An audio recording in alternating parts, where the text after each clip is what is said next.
Sesudah memeriksa masing-masing pelapor, Ditreskrimum Polda Sumsel bebas terduga pelaku yang terlibat kericuhan pas debat pertama paslon Bupati sama Wakil Bupati Muratara. Polisi menyebut identitas terduga pelaku sudah dikantongi. Direktorat Reserse Kriminal Umum Polda Sumsel sudah mengantongi identitas wong yang terlibat kericuhan pas debat pertama pasangan calon bupati sama wakil bupati Muratara di Hotel Novotel Palembang beberapa waktu yang lewat. Di Reskrimum Polda Sumsel, Kombes Pol Muhammad Anwar nyebutkan, sesudah memeriksa masing-masing terlapor, nama-nama wong yang terlibat kericuhan yang sudah dikantongi. Menurutnya, mak ini terduga pelaku lagi dibebas.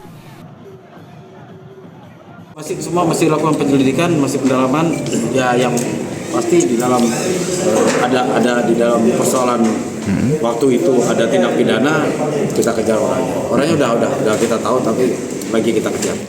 Diketahui pendukung paslon nomor 2 dengan nomor 3, calon Bupati Muratara saling melapor ke kericuhan tersebut di Polda Sumsel. Mak ini laporan keduanya lagi diselidiki oleh Subdit Jatanras Polda Sumsel. Mulyadi, PAL TV.